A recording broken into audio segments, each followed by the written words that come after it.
Basically, today's um, today's lab's a little shorter than other labs. It's not so intense. So this one here, I'll go ahead and get the screen share working. Hopefully everybody can see that. Looks like it. Okay. So right now I'm just screen sharing the unit conversions lab. This thing is available right now on the Blackboard link. Let's see. I'll go ahead and pull that up now. Right here under course documents on the left hand side. That's where I'll put all the labs for you to download, all the data and all the empty places for you to fill in and everything. That's gonna be put right here. You can see Unit Conversions Lab 1. There's the attached file. It's an open file format, the .odt. There's also a Google Docs link here. Either way, you go ahead and get that document that way. Essentially, the way these labs are going to go is we're going to meet together at this time in the morning, which I know is kind of early, but oh well, at least it's online, right? And I'll kind of give like a description of what we're doing, a little background. I'll kind of show you a little trick, a trick or two on how I want you to solve them. And then we'll just proceed. I'll probably what I'm going to try to do is I'm going to try to break you off into rooms so that you get a chance to work together if you need. Otherwise, you can just hang out and work on it at home, just mess with it. And then if you want to ask any questions, you can, feel free to just type it in the chat or to, unmute yourself and ask me whatever you need. Whether or not you're muted or have a camera on is no effect on this course. That's completely up to you and your preference. I know sometimes you don't want to get up at 8 a.m. and be on a camera in front of everybody, so you know how that is. I should probably just look at the syllabus really quick. I posted that as well. Basic boilerplate syllabus. Since we're online, don't really have many office hours to speak of, so just email me or contact me via Zoom. So we can just if you're having some trouble with something, we're gonna have some labs. We're also gonna have some quizzes. So if you have any trouble with the concept or you want some extra help on something that's due at the end of the week, feel free to email me. We can always meet in a Zoom session and talk about something or whatever you need. So just let me know. Email's right here. There. Yep, pretty regular. Okay, I don't know what you're popping up for. What did I do? I did something silly. Oh my lord. Okay. So there it is, basic boilerplate syllabus. Let's see, one other thing I want to mention on here.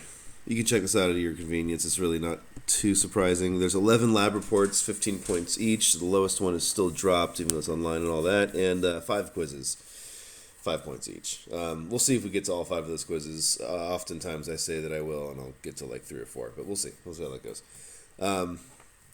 And A is 90%.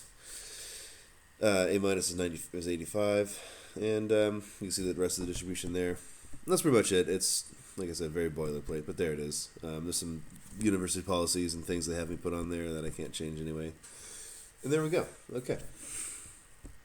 So that's that. You can find that there. Course documents, like I said, is always going to have the handout that you need to download. And then if you go to assignments, Unit Conversion Lab, here's our first one. You can upload. Once you're done, you browse my computer, upload it here, submit it. The thing is, I can also take them by email, right? If this thing isn't working for some reason, or you're concerned, maybe you're, like I am, a little paranoid when I submit things on here. I want to make sure that it works. So I email the professor too. That's fine. You can do that. But yeah, okay. That's about all. As far as preferred way of uploading, well, so what I'd like to see is you download this ODT file, right? So here it is, right? You can enter stuff like right here, stuff, right? I can scroll down. Let's see. Here's my first question, right?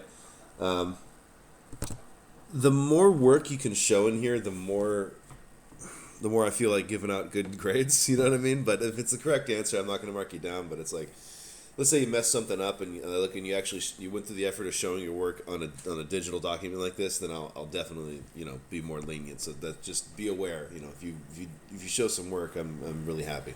That's all. But what's going to happen is you're going to enter your answers here, right?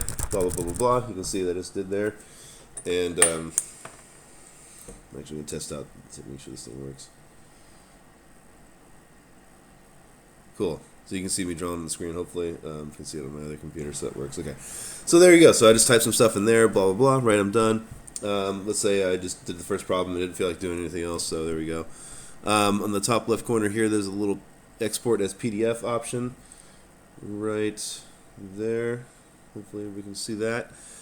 Just turn this into a PDF, save it somewhere. As you can see, the first name, last name, these are your... first, last one, first, last two. Those are your partners in case you want to do it in groups. But I want an individual document anyway. But, well, actually scratch that. If you do it in a group with somebody, just put both your names, as this format says right here. But, I mean, I'm assuming most of you just do it on your own, which is what happened this last semester, so I'm not too worried about it. But just make sure that you name the file accordingly so that you leave, from 195 on, leave that as is, but then put your names here in the beginning. Okay. And then just save it and then upload it to Blackboard as a PDF. That'd be the nicest way. Or email it to me, either way.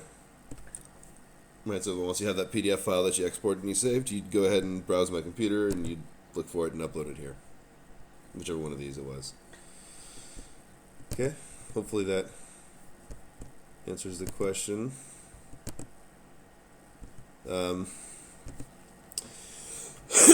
Now, I really just...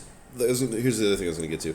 As far as this class is concerned, I just want to see that every time I log in that everybody's there, basically. I'll, since this thing became online, I'll put a little more weight towards attendance in that sense. Just log in. If you're asleep in the background and you just kind of record it and then do the work later and send it to me, it is what it is. But just log in and be there. And as long as you're logged in, you're submitting work, you should have no problem getting in the class. I'm not trying to I'm not really trying to shake anybody up for one unit online, right? And it's also a lab, so we've already got several things working against us. Okay.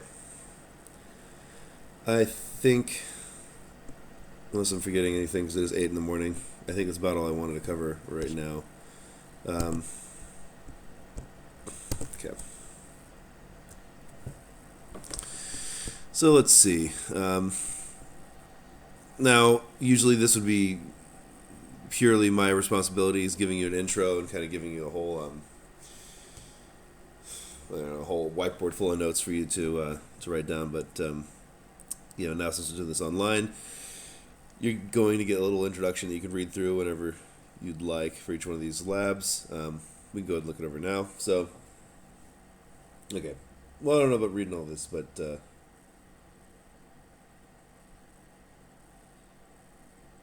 record the meetings. Okay. Let's see. I could find that functionality. I'm not exactly sure where that is. I haven't messed with that. There are third-party softwares that allow you to just record whatever your screen sees if you need to do that. I'll mess with the recording though at some point. Let's see.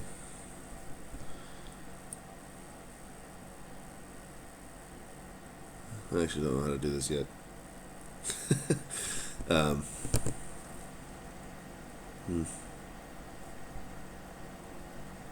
Yeah, I'll mess with that in the future. Okay, anyway, so here we are. I haven't actually read through this little theory thing they typed up for us, so we could check it out. In all the labs we perform in the course, we'll be dealing with measurements of physical quantities such as length, time, and mass, so that we can compare different measurements of each of these types of quantities. We need to decide on which units to use. Units are constants such as, constants, okay, such as feet, seconds, pounds, allow us to give meaning to the numbers we use to describe lengths, times, and masses. Okay, pretty boilerplate. They're basically just saying, we use units to describe units of length and time and everything else in space, right? So time is usually seconds. Oh, this thing's all laggy, isn't it? Yeah, this is gonna be rough. Okay. So on and so forth. You can see here speed, which we would say like some we call it velocity or speed, is in lengths or is in units of length over time. Why is it doing that to me? Okay, sorry, technical difficulties with the drawing part. All right, anyway, cool. So basically, what I want in this lab is for you to take some value that were given to you, and see here we got joules, calories, everything. It looks a little complicated. I don't want that to actually intimidate anybody. We're really just going to do some unit conversions. So there's a lot of extra information here that isn't really too important. But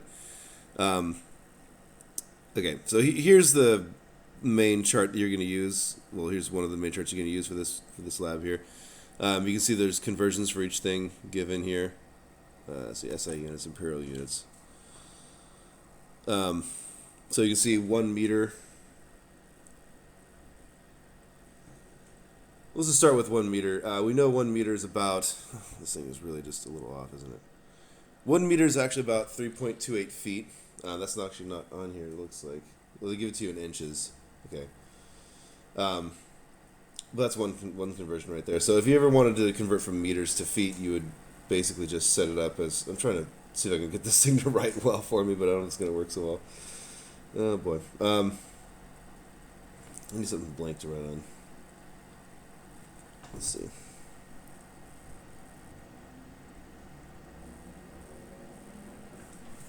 Man, this isn't really working as well as I thought it was. Like I said, I'm trying something new with this drawing thing, and it's not exactly working out, so let me see if I can...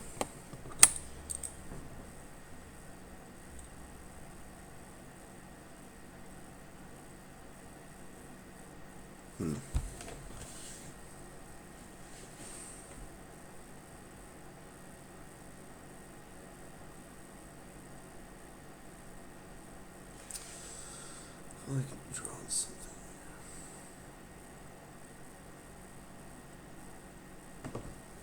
Okay, well, here's what I want to show you a certain method for doing this. That's probably the cleanest method you can possibly set up for it. And I'm just trying to see if I can draw on something here. Let's see. If I open up maybe a blank text document, that'll make it a little nicer.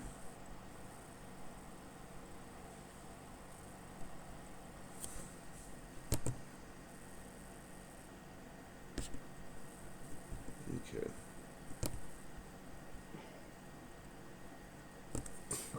I think I'll try next time. I'll try screen sharing on the tablet instead and see if it makes it a little cleaner. So just bear with me in this.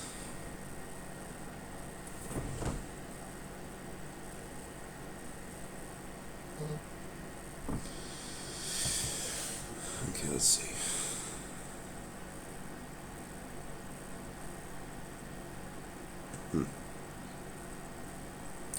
Okay, let's say that you have. We'll make it pretty simple on this one. Let's just try to convert from meters to feet for now. Okay, so we're given something like this. We're given something that we say 1 meter is equal to about 3.28 feet. Okay, a little off the screen there. Okay, so we're given something like that, and we want to convert. Let's say, actually, let's go straight to velocity. Let's say I want to convert something like 7 meters per second, right, into something like feet per minute. Okay. Now, if I want to do something like this, just a quick conversion for the distance and the time units here. What I'm going to say is that whenever you're doing these problems, rather than trying to mess with, I don't know, just trying to do it analytically or just look at that value there and then try to say, okay, we'll see, do I divide by 3.28? Do I multiply by 3.28? Don't even bother with thinking about any of those things.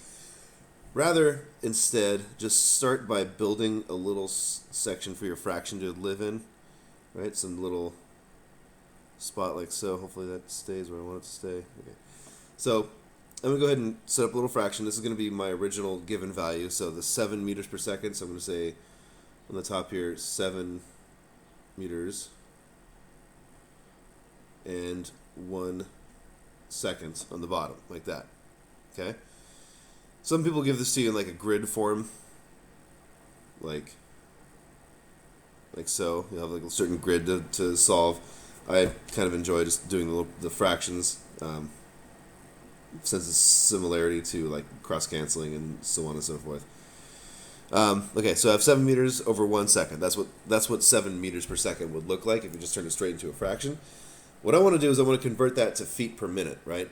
So this is where I just go ahead and start setting up my secondary little fraction guys here.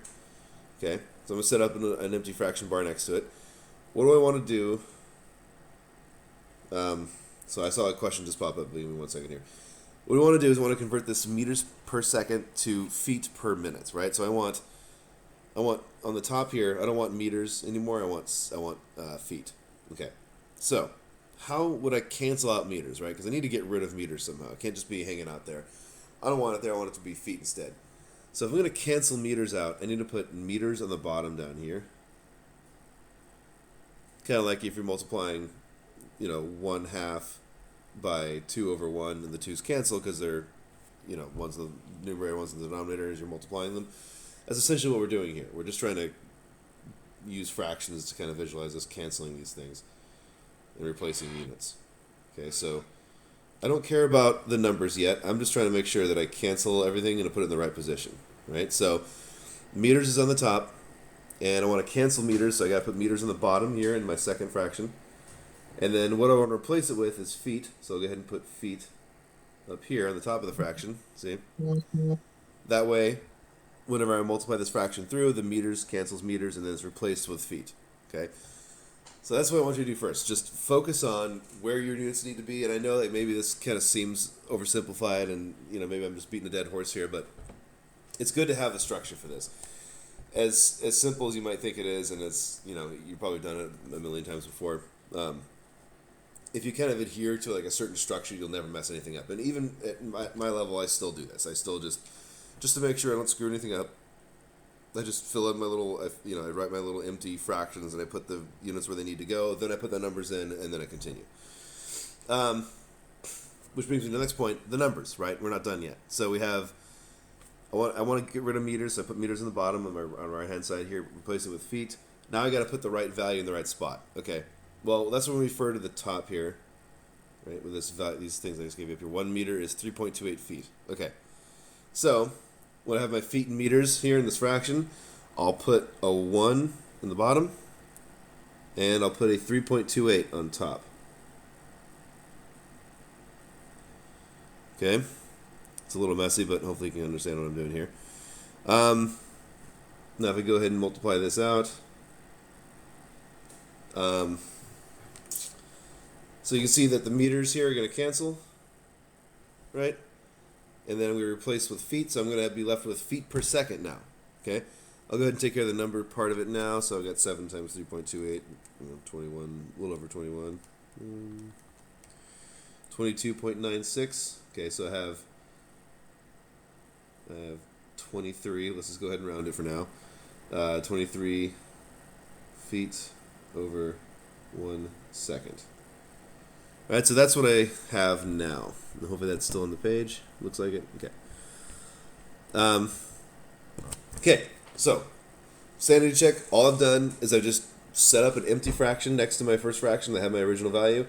I put the thing I wanted to cancel on the bottom to cancel the thing on the top on the left-hand side, and then replaced it with the thing I wanted it to be now, which was feet, right? So I put meters on the bottom to cancel meters on the top, put feet on top because that's what I want up there now after I cancel the meters out, and then I worried about where the numbers go. See, it can be a little easier this way just because you don't have to worry about, am I dividing by 3.28, am I multiplying by 3.28, so off the top of your head you might not know, but this kind of gives you a structure, right? So that's why I'm showing you like this.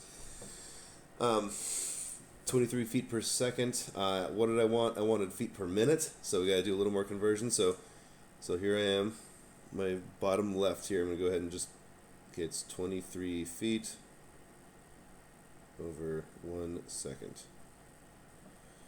Okay, I'm going to multiply by another fraction. Now I just got to figure out what I'm going to put where. Okay, feet is fine, right? I don't want to cancel feet, so that's fine. So I'm going to leave that there. Seconds, though, I don't want seconds down there. I want minutes. So I want to cancel seconds. I want seconds gone. Well, as you can probably guess, that means I'm going to put seconds on the top of the fraction. Okay, what I want to replace it with is minutes, so I'm going to put minutes on the bottom. All right, and now we can mess with the numbers. Okay, so let's see.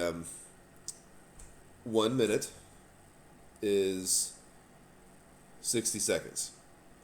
Now it doesn't matter if I put it doesn't matter that I used a 1 on the bottom. Like I could have chosen like 2 minutes is, and I just have to put 120 seconds, right? It doesn't really matter that you chose the bottom to be the 1 rather than the top or whatnot. Here you can see that if I chose if I chose the top to be 1 second, then it'd have to be like, whatever 1/60th of a second is, or of a minute. So I'd have to have like 0.0166 minutes on the bottom, right? So okay, so what am I saying? Basically, I'm saying it doesn't really matter what numbers I put there as long as the relationship they have with each other still works, right? 1 minute is 60 seconds, okay? 2 minutes is 120 seconds, 3 minutes, 180 seconds, so on and so forth, right? So that's all that matters there. So that's why I'm trying to get to the whole numbers thing. It's just to put the numbers in after you figure out what units you need to have where, and it makes it a little easier to look at, to visualize. So, okay, here you can see 23 feet over seconds, 60 seconds over minutes. Therefore, the seconds are going to cross cancel, basically, right? I'm going to have a second in the numerator and the denominator. They're going to go away. And I'm going to have 23 feet times 60 over 1 minute. Okay? So 23 times 60, some big old number here. I have 1380. 1380. And what units do I have left now? The seconds canceled, the meters got replaced with feet, yada yada. So I have feet over minutes. That's what I have now. Okay. Cool. That is a simplified example of basically what we're going to be doing for this lab. Great. This thing's trapped now. Oh boy.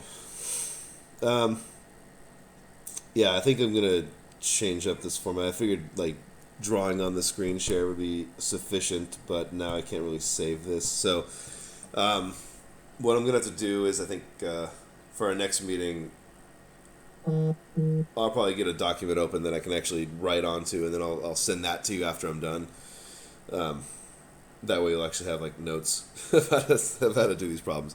For now, I'm just going to say like, take screenshots or something. Because I'm about to erase this. And now I also can't move my little camera thing out of here. That's great. Okay. Anyway, so there's that. Right, there's one example. I'm going to go ahead and erase this for now. But that format of just drawing empty fractions to go ahead and enter the information into is kind of the method I'd want you to use. And if you show that in your work, then I'll be super happy. So, okay, so the first one here, what is 65 miles per hour in meters per second? That's essentially what we have to do, is that method I showed you with drawing your big empty fractions and then inputting information. Right here would be just kind of like, think about it, 65 miles over 1 hour, right? That's what we have right now. I'd have to go ahead and set up my little neighboring fraction here. I want to cancel out some things. I want to change some things around. So let's see. If I don't even, I guess I'll mess with the distance here. I got miles there. I want to go from miles to something else. Well, okay, so I want to get rid of miles on the top, so I'm going to put miles on the bottom, right? And I'm going to replace it with something. I think I'll go ahead and do it in a couple steps because I know conversion from miles to feet and from feet to meters. So I'll go ahead and convert it from miles to feet. So what I'm going to do is I'm going to choose to cancel miles. Right there, cancel. and replace it with feet. Okay, so I just got to pick the number for the correct spot. So let's see, 1 mile happens to be 5,280 feet. Of course, you have access to the internet, so you can, the interwebs, so you can go ahead and look up any of these conversions that you need to. They're going to give it to you in a line format. They're going to say, like I said earlier, like 1 blah is equal to some odd blahs, right? And, well, that's fine. Just remember to write your little structure here with the fraction, put the values in the correct spot, and whatever version they give the conversion to you in, it's fine as long as you stick it into this form here.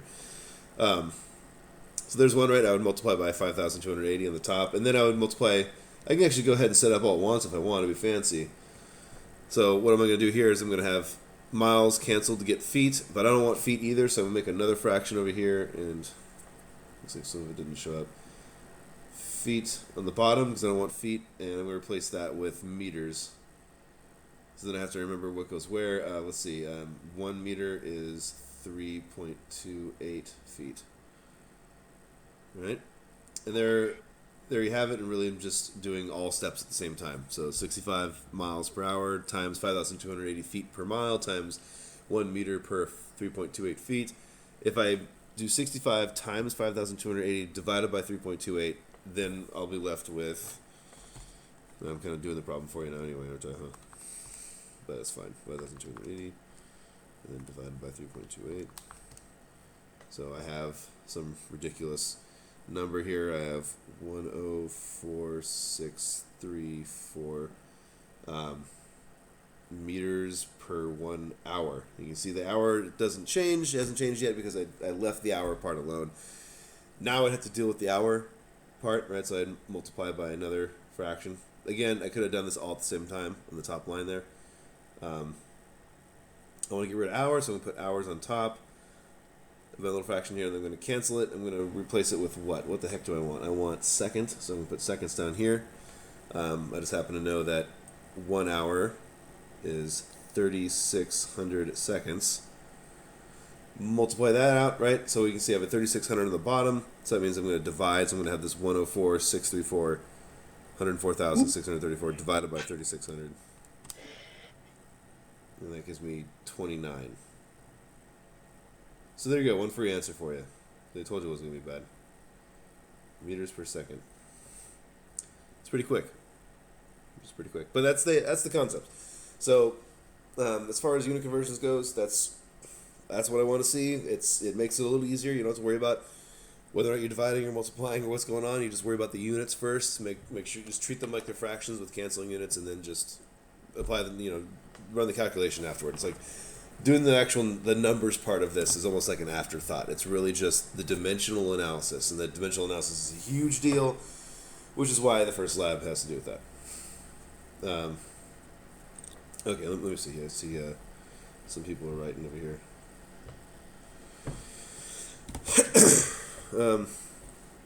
Can we print out the worksheet, write on it, and upload a picture to Blackboard? Yeah, you can.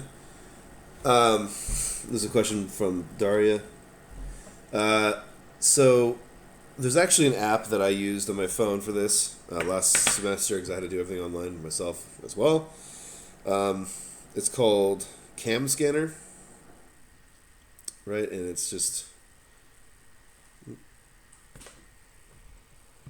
has this little cam scanning. It's a cam scanner app. You just start a new document down here in the little blue dot, and you just takes a picture of whatever you got. You can see me on it. And it actually turns it into like a really nice, respectable looking PDF. It almost looks like you scanned it. So if you want to print something out and work on it by hand, and you have a printer, one of those lucky few that has a printer at their house, by all means, do that. It makes it a little more presentable if you have the cam scanner. You can just you can take a picture of it in decent light, and it's actually pretty amazing how it makes it look really good. If you can't figure all that out, that's fine. You can you can take a picture of it if Blackboard accepts your file type. That's fine. Let's see what else. So I do want whole numbers as answers. How many decimals? Okay, so that's another thing. don't actually know what they gave you in terms of values on this yet. Let's see. I'm going to go ahead and get rid of this text right here, so screenshot it if you're going to. 5, 4, 3, 2, 1. Okay. So as far as the units are concerned, here's what I care about.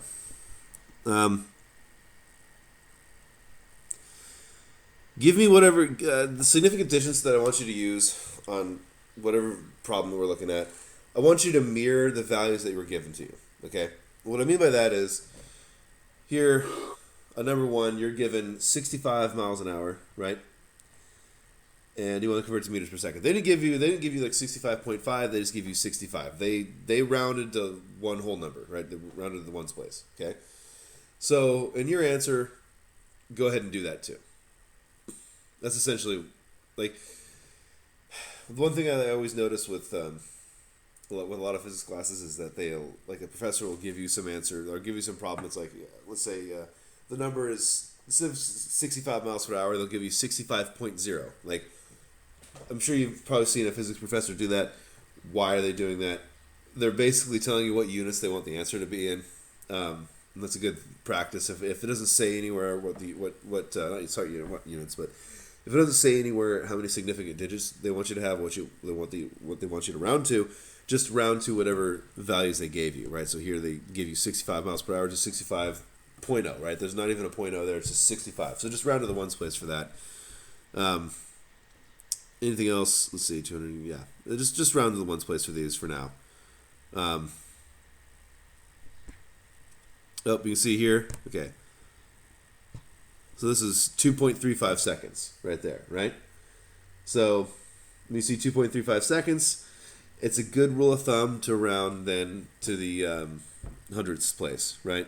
So that's the kind of hopefully that answers the question. That's kind of what I want to see. If you get something here, I got 2.31 seconds. So go ahead and round to the hundredths place. Anything else here is given to you in whole numbers, so just round to the ones place. And that's what I'd like to see. Let me see. There's other questions on here.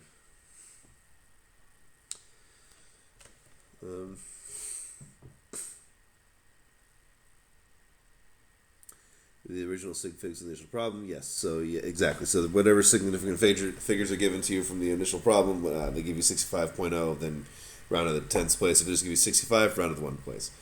For number 4, we're supposed to use the area formula, surface area formula. Also, do we have leaf pi as in using calculators? Okay.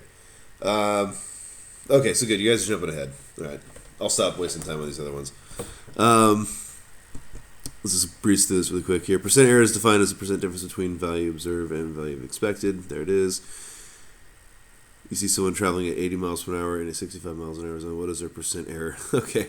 They've changed this up since I last saw it, actually. So, like I said, bear with me on some of these. Are actually going to... It looks like they've changed a little bit since I last actually did this last semester. So I'll have to read through the next one some more before I start it. Anyway.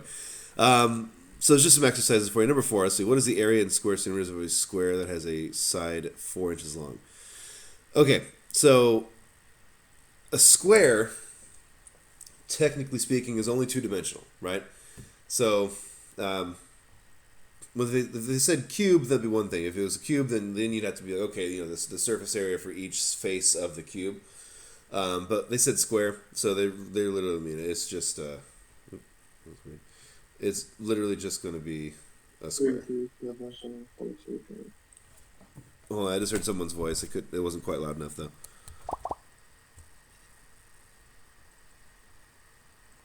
Yeah, they give you. Yeah, they kind of give you a whole bunch of random formulas to use on this one, just in case you need them, so to speak. Here, surface area for a cube is given right. It's the side length squared. You can see right. That's just going to be the area of one of the faces, and there's 6 faces, so just 6 times that. But no, for number 4, what is the area in square centimeters of a square that has a side 4 inches long? Okay. So I did want to talk about some of these ones before I kind of just let you go. Before I let you just suffer through it. So Now it gets a little more complicated though, right? And so now we're actually looking at an actual physical system, which in our case is just a square with a certain side length. But if I want to convert this into square centimeters and it has a side 4 inches long, I've got kind of an issue, right? I've got this square. This side length is 4 inches. Okay. If I want to find the area of this thing, it's just going to be base times height, right? In this case, since it is a square, the height is going to be the same. It's also going to be the 4 inches, right? So my area would just be the 16 inches squared, okay? Now, that's really just saying 4 inches times 4 inches, and that's 4 times 4 is 16. Inches times inches is inches squared, represents a two-dimensional structure, right? Just an area. Okay, well, that's square inches, though. They actually want square centimeters. So what can I do? Well, I can actually take this 16 inches squared, and I can go ahead and convert that using like the similar methods we did before. And that gets a little more complicated. The best way to handle these ones is to convert before you plug in any formulas, right? So what I mean by that is, I can erase this stuff here. Hopefully it works. Oops, Jesus. Okay, let's get rid of all of it. Yikes. Okay. What that means is, instead of dealing with this square as having 4 inches on a side, let's go ahead and convert the 4 inches. Let's convert that to centimeters right away. And therefore, you'll have a side length in centimeters, and you can just square that, right? Then that'll be your area. So, that's kind of how I would say handle all these ones. They can get really tricky, especially with like cubic values for that the method for dimensional analysis that I was giving you before.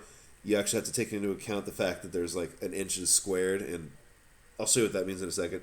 But the best way to handle these ones is to do the conversions first. So let's see, number 4, the area in square centimeters of a square that's side 4 inches long. Let's convert inches to centimeters here, right? So that's 4 inches over 1. Let's go ahead and write it like that. I want to convert this to centimeters, so I'm going to put up another empty bracket or empty parenthesis there. And let's see, I'm going to put inches on the bottom, right? Because I want to cancel those out. And I'm going to go ahead and put centimeters on top. And then I look up that conversion, whatever that might be. I don't have all memorized. I know. I should, right, at this point. Let's see. So we have meters to inches. I want inches to centimeters. And I don't think I gave it to you on here, did I? No. Well, so I do have meters to inches.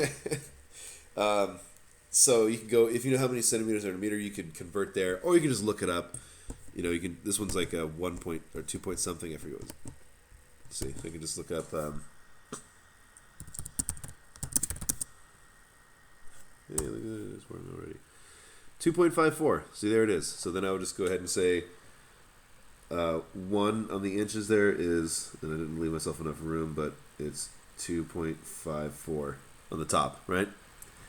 Then I go ahead and multiply that out. I get, I don't know, about 9 or so. 10.16. Okay, whatever. There it is. Now, should I round this? It's a good question, right? I'm halfway through the problem. Should I round? No. Leave everything unrounded.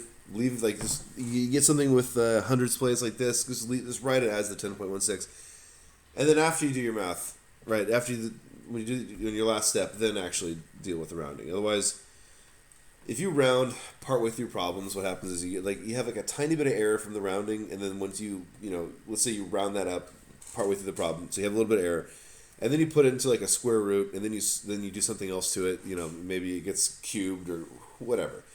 Then whatever little error you have just got like way larger. So just keep everything like as many significant digits as you can on your own work, and then once you get to the final answer, then round. Okay. Otherwise, our answer is going to look different. So I'm just telling you, that's the way it'll work. God, I wish I have to like kind of pick my battles of what I want to write down in here. So I wish I could show you some more of that. But anyway, so back to the problem. I have 10.16 centimeters on a side, and So that means now I'm actually going to look at the square as if it's got a 10.16 on the side.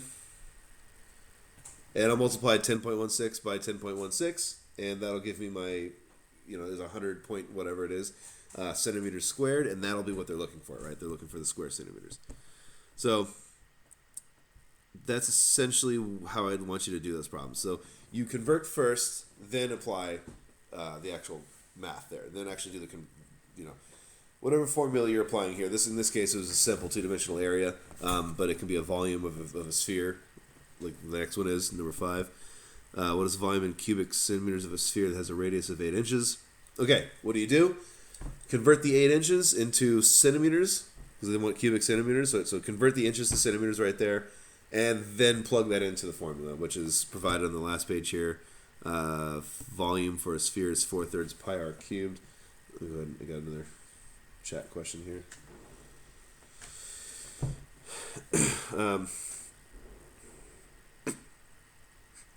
The more we add digits after the decimal, the more accurate we get the number as our answer, right? Well, yeah, but giving like an outrageous number of digits after that value, after the decimal point, is not always a good idea. Sometimes it really doesn't matter, right? Like thousandths of a square centimeter isn't really going to make too much of a difference in the math that we're doing right now. But yes, generally speaking, like the more digits you leave after the decimal point, the more accurate it is. The closer a value I can get. Now, if I use the value that you gave me to calculate something else, I'm getting a closer value to what I'm expecting. So yeah, it's just good news all around. But as far as the scope of this lab, just write down as many units as possible in your own work. As many significant digits as possible in your own work. And then when you submit it, just round it to whatever values I gave you. If I gave you just a 65 flat out, then round it to the ones place. It's fine. I won't give you any more or less credit for having more or less decimal places in the end necessarily, unless you give me like 5 decimal places and the question only gave you like whole numbers. Then I might be like, okay, Blake, I'm not going to grade too hard on that. Yeah, that's about right. Okay, so we talked about how to do these kind of problems here. You just do the conversions first, then plug them into the formula. So you have your volume formula here. You would convert the 8 inches to centimeters, and then cube that, multiply it by pi. Oh, someone did ask about pi earlier. Multiply it out. Just multiply out the pi. Use the pi function in your calculator, or you can just use 3.14 if you're just using like a remedial calculator. It doesn't have that on there. It's fine. That's okay. I'm not gonna freak out too much about that. Okay. This can get a little weirder. Like number 6 here. The weight of 1 liter of water is defined to be 1 kilogram. How many pounds does 200 cubic feet of water weigh? So it gets a little strange, right? But just as long as you take it one bite at a time, you should be able to handle it. That's really the secret with these physics problems. You have to just take them one bite at a time. That's what my dad always told me. It was like eating an elephant. It was just one bite at a time, and you get there eventually. I know, silly dadisms, but there you go. So, okay, if the weight of 1 liter of water is defined to be 1 kilogram, so write that somewhere, right? 1 liter is equal to 1 kilogram. That's a conversion. That's more complicated than it actually looks. It's not really like that, right? A liter is a volume measurement, and a kilogram is a mass measurement. They're talking about that much liquid in Earth's gravity. Well, not exactly, I guess, because we're giving kilograms here. That amount of liquid at the density that water is gives you 1 kilogram of actual matter. Okay. Anyway, how many pounds does 200 cubic feet of water weigh? Okay. So you can see here, they've kind of thrown you for a loop, right? They give you 1 liter is 1 kilogram, and they say, how many pounds is 200 cubic feet of water? Okay. Lord. So, what do you think you have to do here? You got 200 cubic feet. And you want to figure out how many pounds that is, right? Well, let's see. I know how to get from kilograms to pounds, right? I know how to do that. Okay, that's one's mass and one's force, but we'll worry about that some other time. I think this thing's actually messing up my. Oh man, let me fix this here.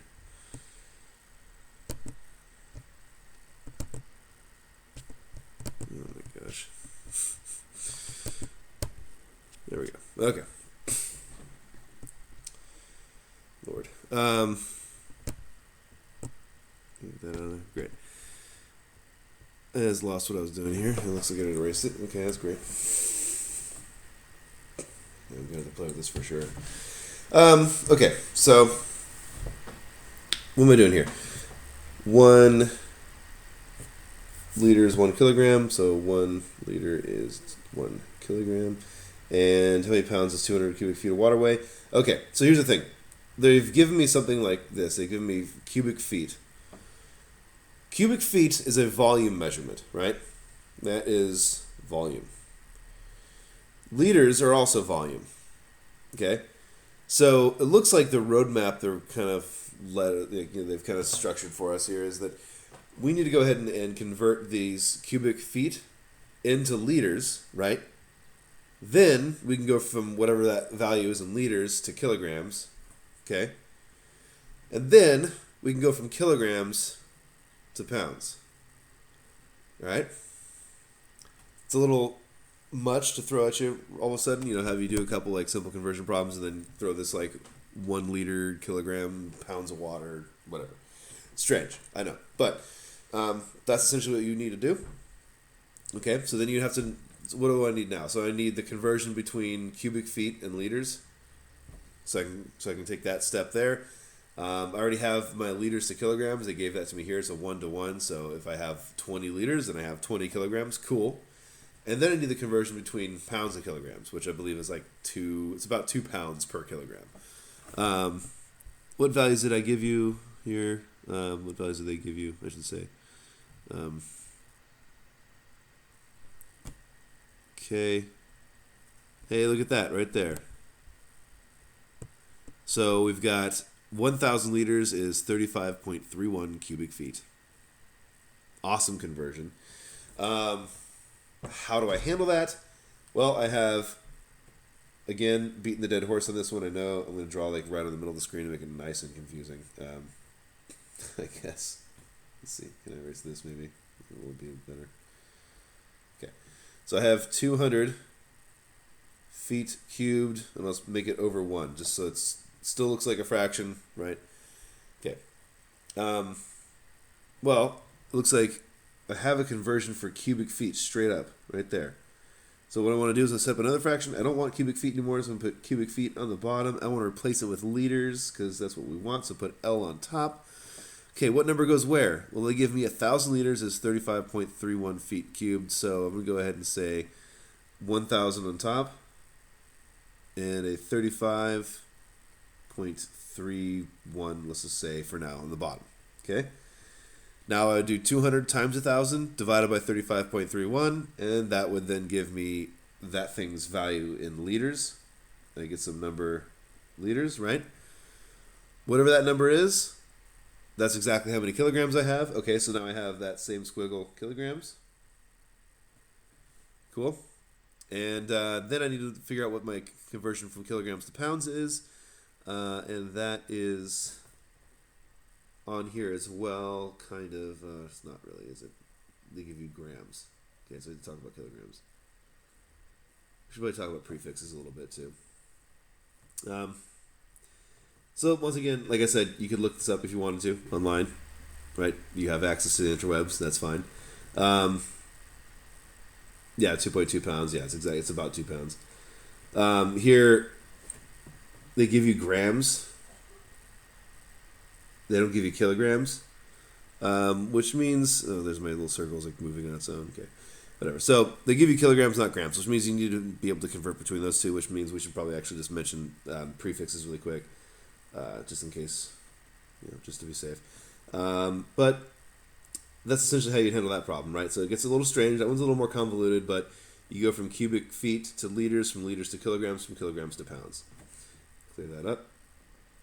And okay. So one thing that might be important to mention is these prefixes here. Whenever you're given something like kilogram, that's using the prefix kilo, which is 10 to the 3, which is 1,000 right here, right? That's one of the most common ones. So when they say kilogram, that's 1,000 grams, right? So 1 kilogram is 1,000 grams. So let's say that you didn't want to look up anything online. You wanted to use strictly what we gave you on this document to do all the conversions. Well, I mean, that's a white knight and noble thing to do, but you can always look it up, like I said earlier. So, but here's the thing. So a kilogram is 1,000 grams, right? So on that last problem that we were on, when I had the kilogram number and I wanted, what I wanted to do, I wanted to convert from, what was it?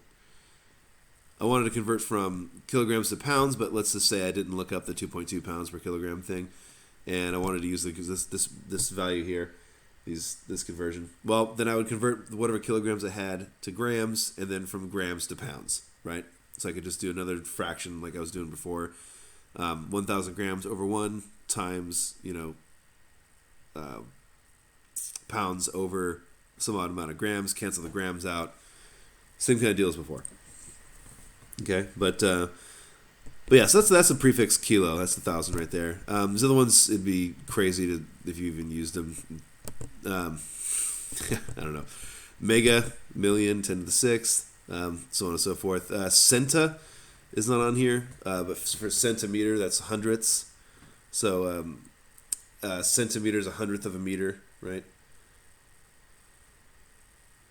Century, centa is 100, and then meter. So, 100 centimeters is 1 meter, right?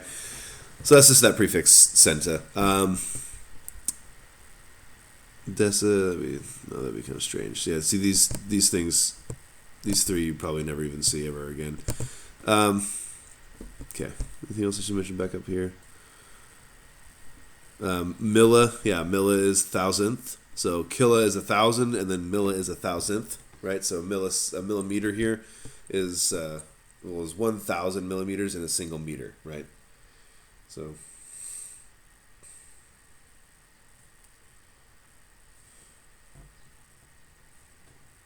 okay, so that's another conversion there. Another use of a prefix, centimeter, kilometer, or kilometer. Yeah, those are the three that really matter at this point. Millisecond, thousandths of a second. In decimal form, a millisecond would be like 0.001 seconds. Okay, so that's just that stuff right there. Not too crazy. What else we got on this thing? Oh, there's your centa, millo, micro. Micro's 10 to the negative 6, yeah. You're not going to need that. But there's milli and centa for you right there. Okay. Newtons, joules, all that kind of stuff. We will talk about what those are eventually. For now, I'm not too worried about that. I just want you to convert some units. That's all I want you to do. Also, I wanted to practice using a new system with a tablet and drawing on the screen this meeting, and it's like kind of working, but at the same time, it's I don't know. So I'll figure something out to make it a little nicer. I know we're trying to deal with this whole online thing, so. Okay, let's see what else. United States 1 checks on land is 1 square mile area. Okay, square feet in an acre. Similar kind of thing. So we give you acres, right? Or some kind of version like that.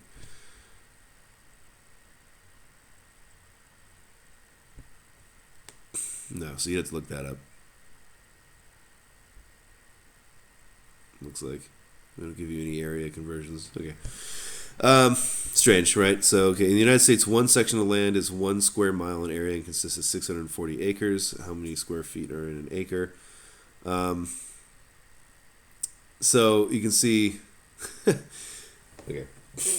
Um, Usually the way these labs would go is that I would actually kind of like, I'd give a little intro on like how to do some unit conversions and stuff like that, and I would just let you go, and then walk around and help people. But since it's kind of hard for me to do that, I guess I'm just gonna go through all of them, mostly all of them, and see how that works. Um, okay. In the United States, one section of land is 1 square mile in area and consists of 640 acres. They actually gave you something right there. They said, okay, 1 square mile is 640 acres. Okay.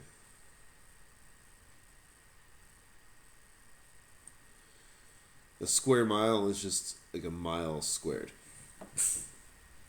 Okay. That's getting kind of sloppy, isn't it? 640 acres is 1 square mile, and they want to figure out how many square feet are in 1 acre. Okay. Well, so 640 acres I've got here. I got a conversion for 1 square mile to 640 acres, but I want to actually figure out like what 1 acre is in terms of miles, maybe, right? Because like if I know how many square miles 1 acre is, I know how many feet are in a mile, then I can like do a little conversion there, right? Um, so, but I want to figure out what 1 acre is in terms of those other things. So 640 isn't really too helpful. So here's what I'm going to do: divide both sides by 640. Okay.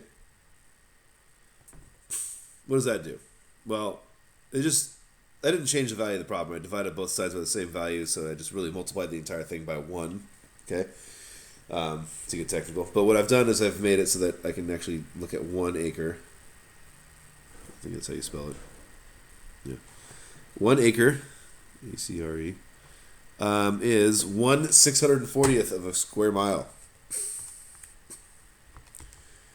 I know that's really nasty. Gosh, well, if I was doing this on paper, I would probably just write down this thing as a decimal 0.001565. And this is kind of me being a little bit lazy. I could write 1/640th and carry that through the calculations, but sometimes it's just easier to have one line thing, so I would just maybe do this really quick on some piece of paper I was using. 1 acre is, 0.001565 square miles. Okay. That's cool, but I'd like to actually convert this to square feet, is what it wants, right? So just without looking anything up, just kind of using what I have, what I know, and what's in front of me, I can go ahead and convert that square miles into square feet. Let's go ahead and do that now. So this is something else I wanted to show you guys. When you're dealing with squares, how to mess with that. So let's see. I don't want to write this 0.001565 everywhere, so I'm going to do something that fancy math people do, and I'm going to put the letter X. Okay, X is 0.001565. Okay, X square miles over 1. I want to convert this to square feet. Okay. Well, here's the deal. Before I was saying, right, I would say cancel the value that you want with, so like I say, I have feet on top, and I wanted to cancel the feet, I would put another feet on the bottom, okay? Here, I don't really know what the conversion between square feet and square miles is, but I know feet to miles, right? So here's what I can do. I can cancel miles and replace with feet, but I have to do that twice because there's actually 2 miles on top, right? There's miles times miles over here. It's miles squared, this thing. Okay? So what I actually have to do is I have to multiply this thing by miles on the bottom and feet on top twice in order to cancel the 2 miles that we have on the top, right? Not 2 miles, but I mean like miles times miles. So the miles squared. So the only way I can cancel the miles squared is if I divide by miles twice, right? Which would be multiplying by a fraction with miles on the bottom twice. Okay? This is how you handle dealing with like the square units. Okay? On those other problems with the sphere and the square, your options were to either calculate the area in terms of whatever units they gave you and then do this kind of conversion, dealing with the cubics of the units, or just convert the radius of the side length first and then do all the math, which is why I was saying do that second, the latter of those two options. But this is how you deal with it if you don't really have an option. So What I would do here is I would say, 5,280. Boy. I just saw a question pop up. Sorry, 1 second. Okay, so I would do that right there. That would get rid of the 2 powers of miles that I have, and I would replace with feet squared, as you can see, because I have feet times feet, right? And I'll chat here. I see if it was miles cubed, we convert it 3 times. Yes. If it was miles cubed, I would just multiply that one more time. I'd have another feet over miles in there, and so that would get rid of that. So that I'd have 3 miles in the bottom, and I would have 3 feet on top. That would work out. Cool. So that's how you handle having squares in the units. Here you can see I would literally just take this 0.001565, which is what my x is, right? And I would oh god, hopefully I didn't mess anything up. Okay. And I would multiply by 5,280 twice. Okay, so big old boy here. 0.001565 times these things here. Okay, so I get 43,560. And what is this? This is feet squared, right? Okay. So what I found is that 1 acre is this 0.001565 square miles, right? And that whatever x square miles, that 0.001565 square miles, is actually 43,560 feet squared. Okay, cool. So I've done the conversion. That should be it right there. Yeah, I just did that problem for you, but whatever. That's the kind of, like I said, the point of this lab isn't necessarily like I give you some work and you go do it on your own. That's not the point of this lab. The point of this lab is you try these things out and I help you through them, and then you basically the question might be at that point, how can I get a bad grade on something if I was there to answer all the questions and help you through all the whatever issues you're having, or if I walk you through all the problems, how can you possibly ever get a grade lower than an A? And that's honestly kind of the point. I want you to be here. I want you to actually work on this stuff and turn something in. And as long as you do that, you should be fine. Anyway. Okay, so there's that one. Maybe this time I'll actually let you do the last bit here without walking through it too much. Carrots commonly using. Okay, that's a weird one, right? The carat is commonly used. It's a commonly used unit of mass for gemstones. How many carats are there in 3.5 ounces? So, see, you just have to look up what a carat is. Like, convert carats to ounces. You can look that one up, or you can look up carats to pounds and then convert from pounds to ounces. Something like that, right? So what do we give here for ounces? You see something like ounces. What do? You go up here, you take a look. We've got right here, 16 ounces is 1 pound, right? And you also have grams. So you can figure out how many grams a carat is, and then convert from carats to grams, and then from grams to ounces. Okay? That's essentially what you would do. All right. The mass of a cube of gold in kilograms. Okay. What is the mass of a cube of gold in kilograms if each edge is 2.35 feet long and the density of gold is 19,300 kilograms per cubic meter? Okay. I want to point something out here, and is that they give you the density of gold in kilograms per cubic meter. Right? So you have feet on a side, right? Oops. What you have is a feet, a measurement of 2.35 feet on a side of a cube, right?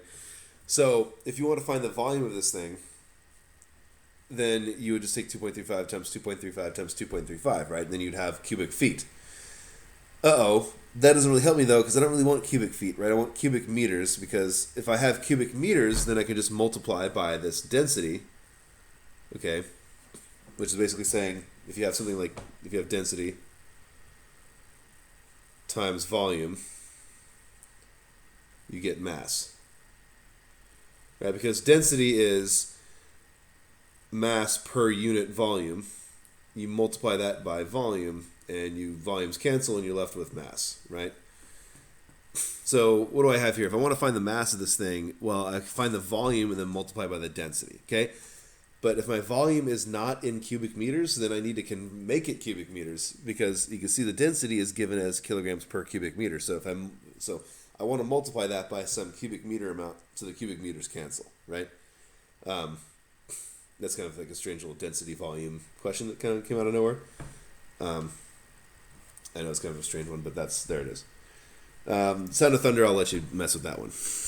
I'll just leave at least one thing as a little surprise. Let's see what else here.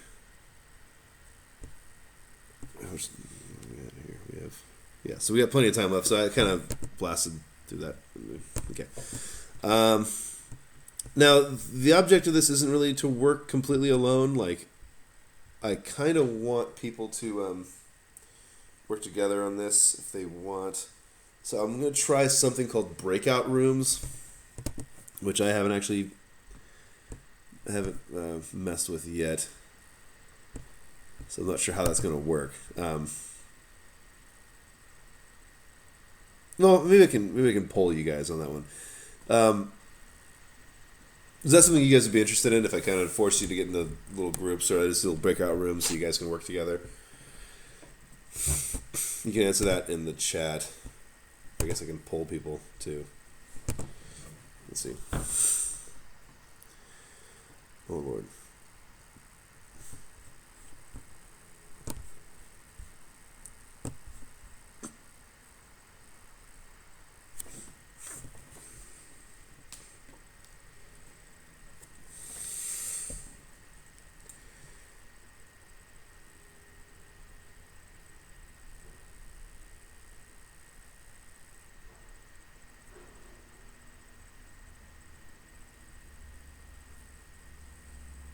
Okay.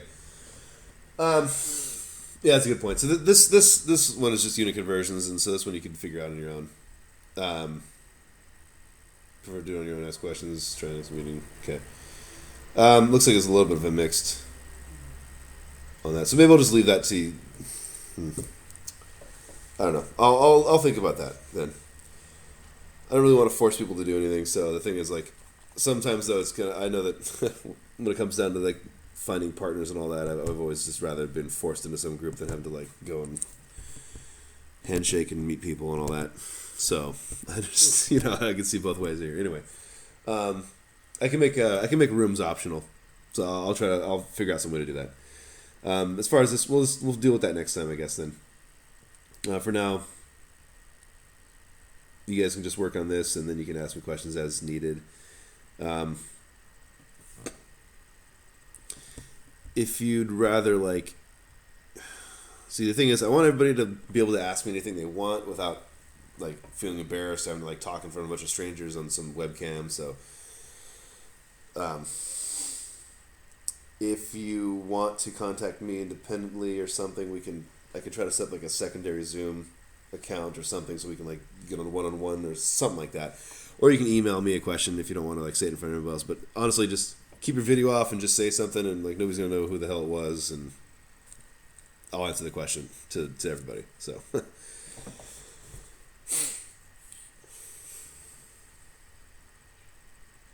yeah, so it's just set up for lab partner 1, lab partner 2. But if it's just you working on it, just erase lab partner 2, just put your first and last in the lab partner 1 and call it a day.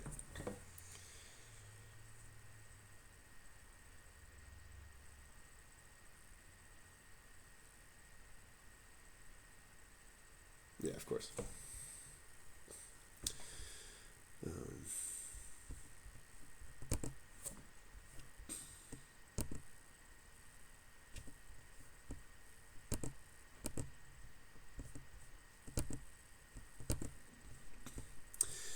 Okay, I'm going to do like a check to see if these people that I didn't have written down showed up. And I'm going to butcher the first name. Mehraj. Last name is Khawaja. If you're here, if I say your name and you hear me, put it in chat. Say like, "Hey, I'm here." F's in chat. You know the drill. Brendan Lavelle? No. Matthew Pardo, Max Pastor, and Alan Ta. Or Tay. Nothing. Okay. Another thing is I didn't make this assignment due until Friday. So I'm purposely going to do that with every one of these labs. I'm not going to make it due by the end of the class period. I'll make it due by like Friday, okay? On the Blackboard site. So I'm not gonna cut it off as soon as the session's done or what have you. That's what it used to be like, but now I'll just let you do it until the end of the week. Yeah. Number 9.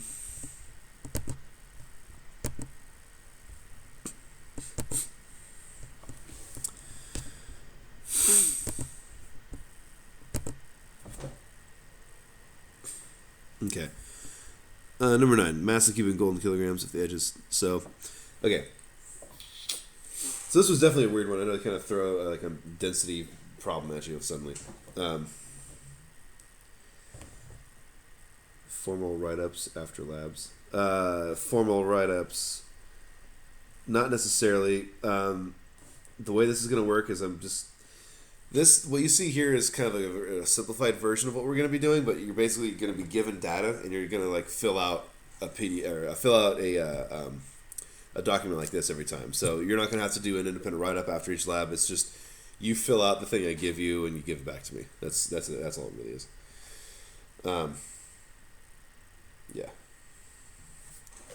So let's see. Number 9. What is the mass of cubic gold in kilograms if each edge is 2.35 feet long and the density of gold is 19,300 kilograms per cubic meter? Yeah. So when you finish, just submit it and then you can take off. Or if you got something else going on, you need to take off anyway. That's fine. Like I said, it's due on Friday, so just like, I'm here to answer questions, but if you need to go, you need to go. Just turn it in to me by Friday. Okay. So number 9, I have something here. I have density given. Yeah, no problem. I have density given in kilograms per cubic meter, and I want to go to kilograms. Okay. So this piece of gold here I have is a cube, right? And I can draw a little cube here really quick. Terrible little cube. Yay. Okay. So one side is 2.35 feet long. Okay, so if this side is 2.35 feet, and what I can do is I can get the volume of this thing, right? Because, actually, to back up for a second, what I want to do is I want to get mass. Okay, they've given me density, and I want to get to mass. Okay? The thing is, to get from density to mass, what I need to do is I need to take density and I need to multiply it by the volume. Because density, what is giving you is giving you the amount of like mass per unit of some volume that you have, right? So it's kilograms per cubic meters, like in this case.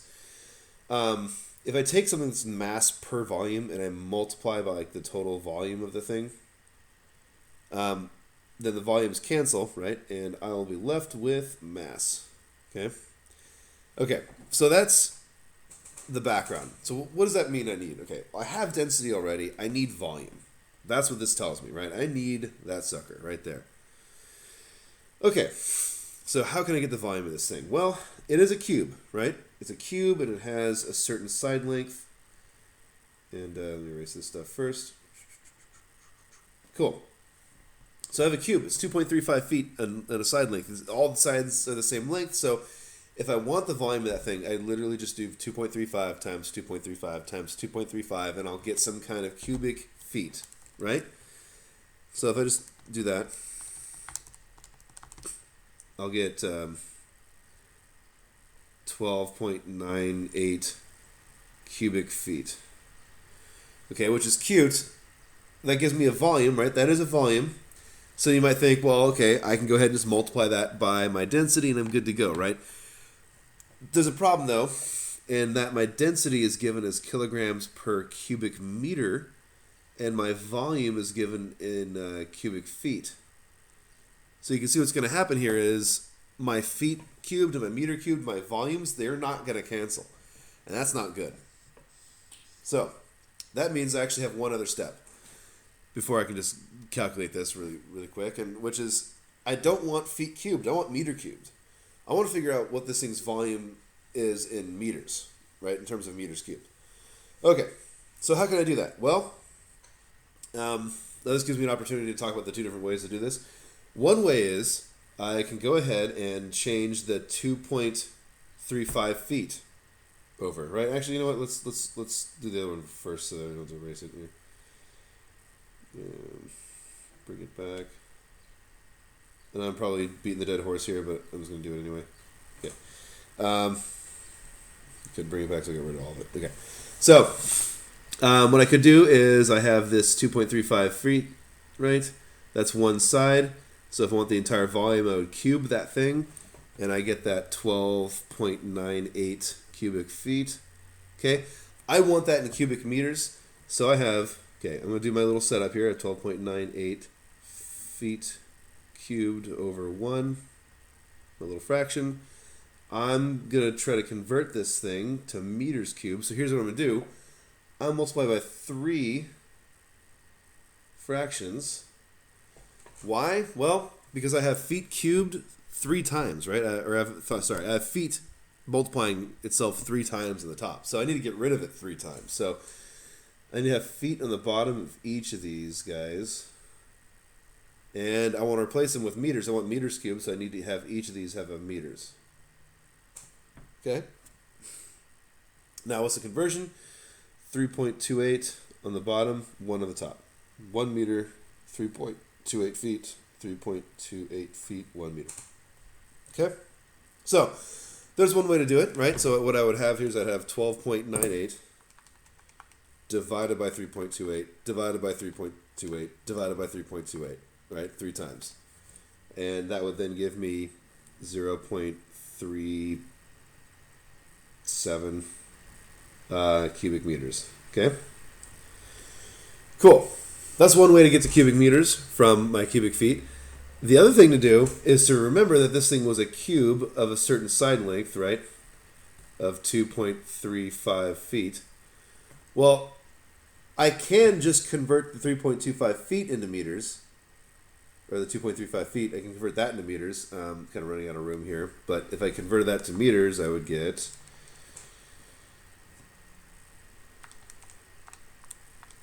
Oops. Okay, so I'm getting 0.7, let's say 716, 0.7, oops. 0. Oh, this thing I see is in the way.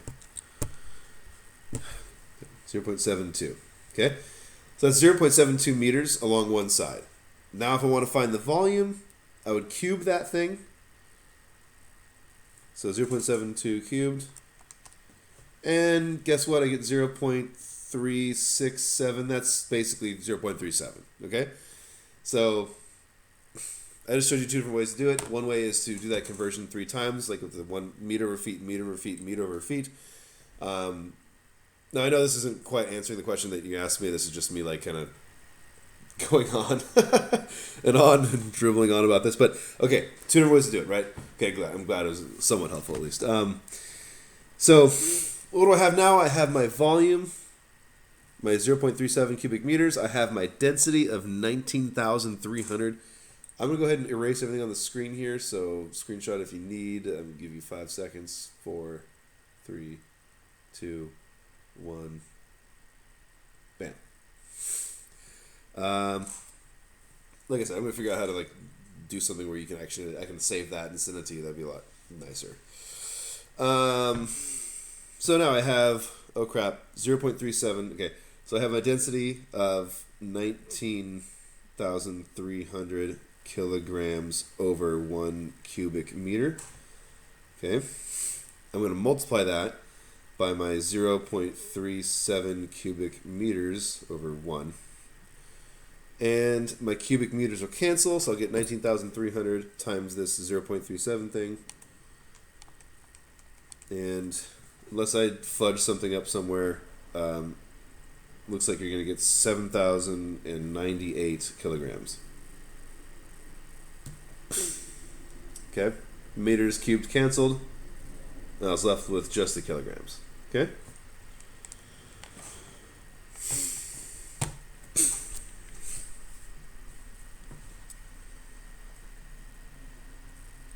Oh, okay.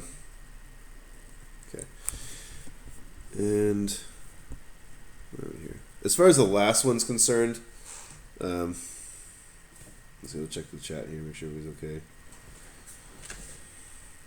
Okay. What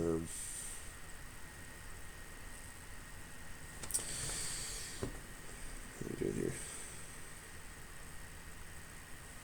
We're still here. Okay. Last one's kind of weird too, right? So let me just give you a little something on that actually. Sound of thunder from a bolt lightning is heard sometime after the flash is seen. If the speed of sound is 330 meters per second, and the time between flash and thunder is 2.31 seconds, what is the distance to the lightning bolt in feet? Okay. So basic kinematics will tell you that I say basic not because it's should be careful of my choice of words. Not basic because you should know it or anything like that. It's basic because it's one of the first ones they give you, which we haven't. I mean, you're in a physics. I don't know if you actually would have dealt with kinematics too much yet at this point. But anyway, so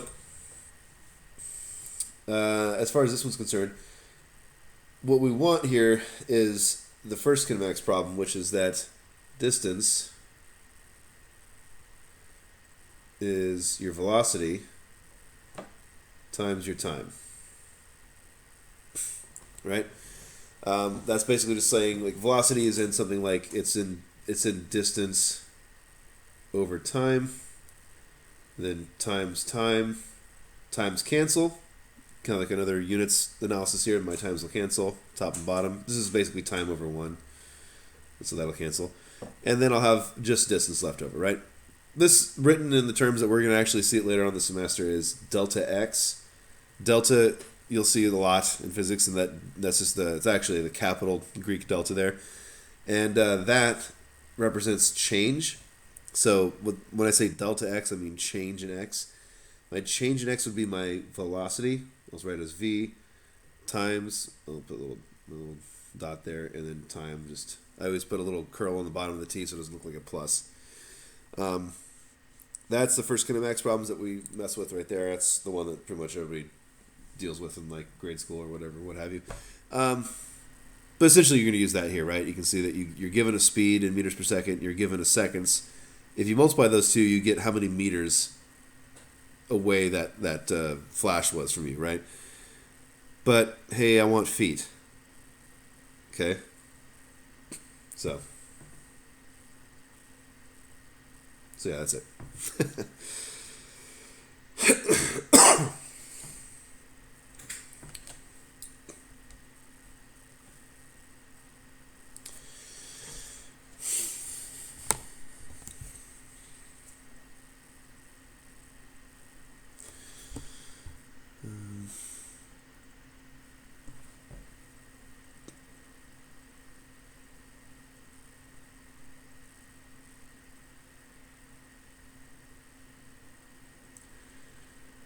Yeah. Percent error and unbiased percent error, also called percent difference, we'll be using pretty often through the semester. Or not semester, I guess.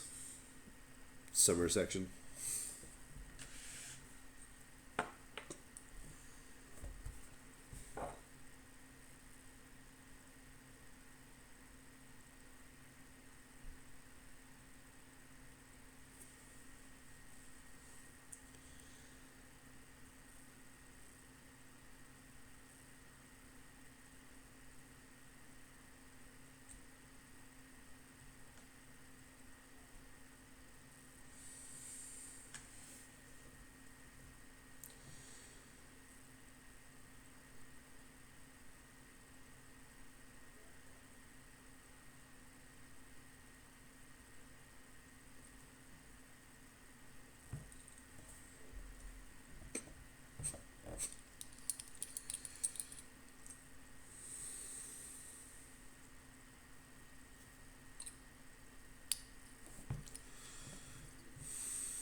I'll let's see. Grab a charger here. I'll be right back. See, I got a message here.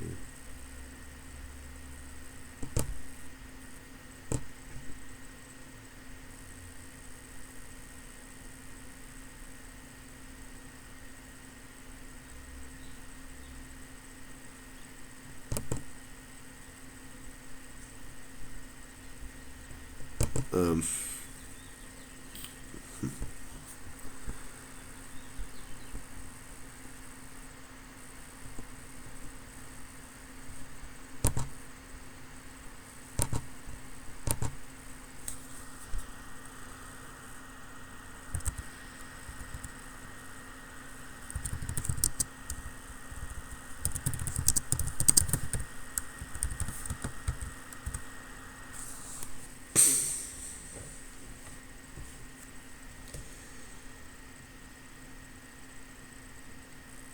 oh, I see. That's you.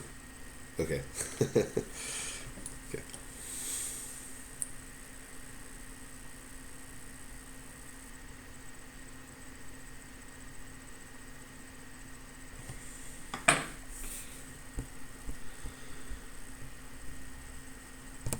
Um, yeah. So okay. So I think I've. Um,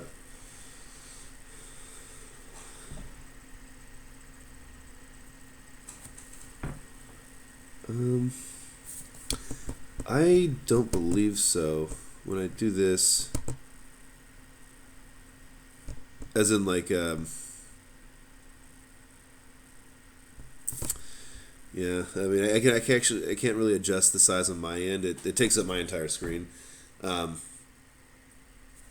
on your end, maybe if it should automatically full screen it, but if it's not, I'm not sure why it wouldn't be, but it should. Or do you mean maybe the text? Like if I can zoom in on it, is that maybe what you mean? Um,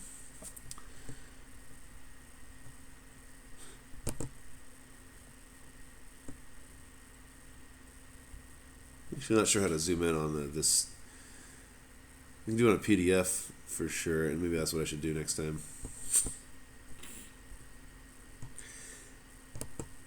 Yeah, yeah. So rounding the nearest whole number, that's yeah, that works. Decimal. If you're showing work and you show decimals in work, that's fine. If you round to whole numbers, I gave you whole numbers for this lab. Yeah, that's fine. The last two, you are given like 2.35 seconds and so on and so forth. So just for good practice, go ahead and round to the hundredths place there. So, you know, give your answer as something point something something for just the last two. Other than that, it's fine. Whole numbers is fine. Um, yeah, no problem. Let's see. I think if I download no, don't save. If I actually open up a PDF version of that, I might be able to make it larger. Let's see.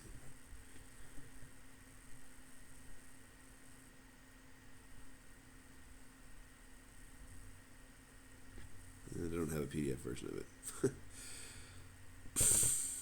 But yeah, that'll be a little better probably for the next lab for vector addition. A little larger. Yeah, so maybe I'll just do PDF next time, make it a little bit bigger.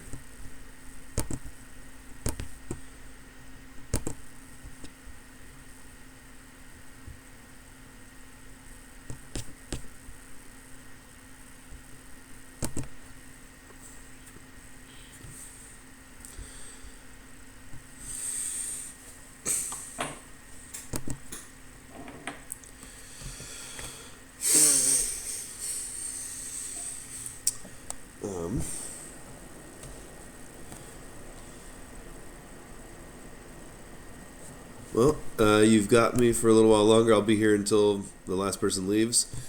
Um, so any other questions you need, just let me know. I'll be hanging out. I've pretty much covered everything I want to cover on the unit conversions. Pretty quick, relatively speaking, kind of a quick lab this time. Not too much going on. The other labs will be a little weirder because usually you're supposed to be in the actual lab room, like crashing carts together with magnetic bumpers and taking force measurements and all that stuff, but you know we can't really do that right now, which is unfortunate. But so it's going to be a very strange situation where you're given data and you're supposed to extrapolate information from that data. So it gets a little weirder, and I'll definitely like spend more time talking about different concepts there and actually going over some physics. This one was really just unit conversions and yeah, I mean, so nice and slow start, I suppose. That's good.